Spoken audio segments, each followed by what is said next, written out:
Hi, and welcome to Johns Hopkins. Thanks for taking great care of our orthopedic surgery patients. My name's Andy, and I'm going to talk a little bit about the neurologic exam for orthopedic surgery patients. This is the neurologic component of the neurovascular exams that are ordered routinely for almost all of our postoperative orthopedic surgery patients. This is really important, especially for people who have spine surgery and the potential exists to have neurologic issues postoperatively. Although real neurologic issues are extremely uncommon, nursing is often the first bedside provider to pick up on neurologic changes. And so I want to talk about how to do this exam properly and when you may need to alert our team about concerns. The two components of the neurologic exam, as far as we are concerned, are the sensation exam and strength exam. The first thing we'll go over is assessing sensation in kids.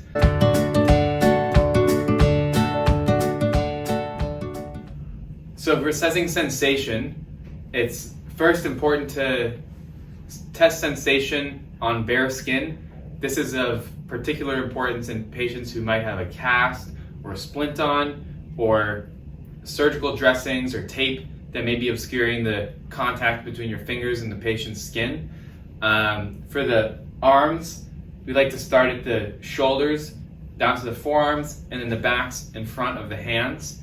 And in the legs, we start at the thighs, calves, and then tops and bottoms of the feet. We'll start at the thighs, on the outside and the inside of the thighs.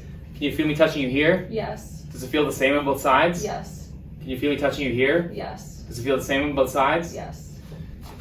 Can you feel me touching you here? Yes. Does it feel the same on both sides? Yes. Can you feel me touching you here? Yes. Does it feel the same on both sides? Yes. And then what about here? Yes. Does it feel the same on both sides? Yes. And then the bottom of the feet, can you feel me touching you here? Yes. Does it feel the same on both sides? Yes. Okay.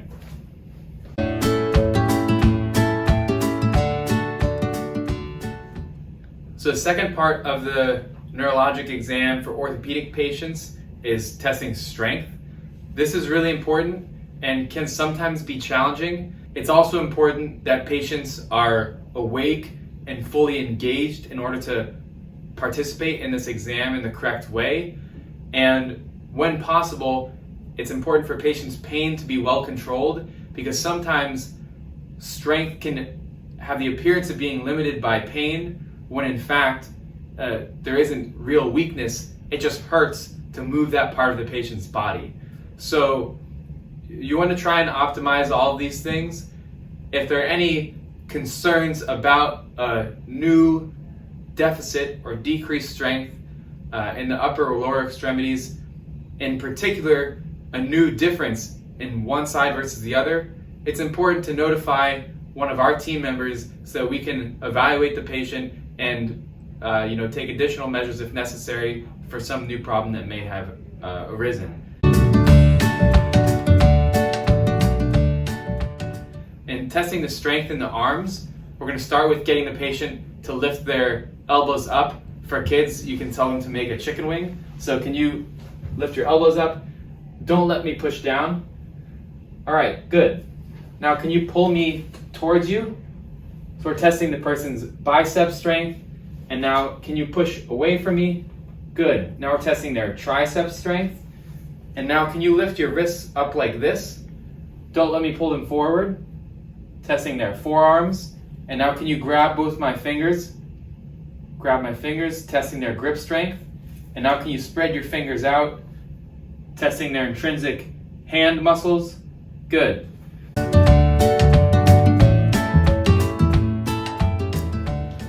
So for the lower extremity strength exam, you want to test the hips, knees, ankles, and feet. For the hips, it's best to test them one at a time, but for the feet, you can test them simultaneously. Can you lift your knee to the ceiling? Testing your hip strength. Can you lift this knee to the ceiling? Good. Now keep your knee straight. Don't let me bend it. Good. Keep this knee straight and lift it up. Don't let me bend it. Good. Now bend your knee. Now I'm going to try and straighten it. Good. Now let me test this side. Bend your knee. Don't let me straighten it. Okay, good. Now can you pull your toes to your nose? Good. So I'm testing her dorsiflexion of her ankles, and lift these toes up, keep them up strong. Good. Now push down like you're pushing on a gas pedal. Good. And toes down. Great.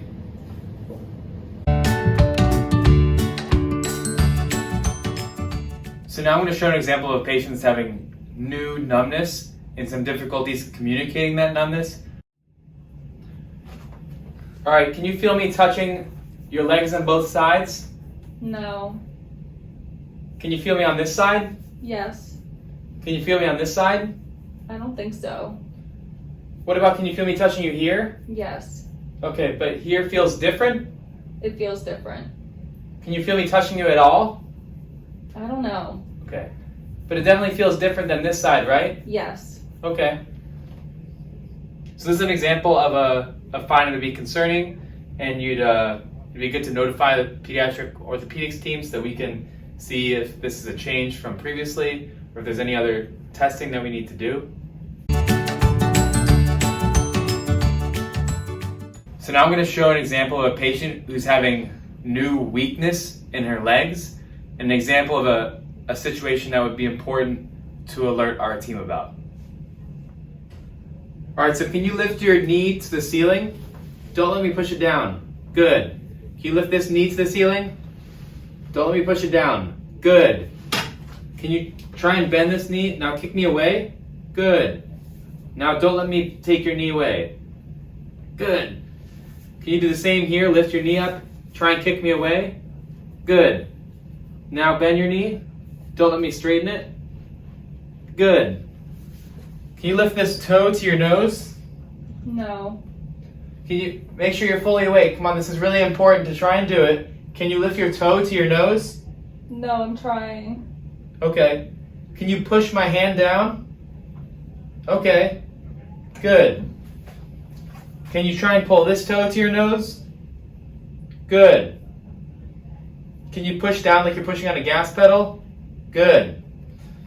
It's really important to figure out if this is a new finding or maybe this is something that we've known about for days. Either way, this is one example of a possible neurologic issue that you could see in postoperative orthopedic surgery patients.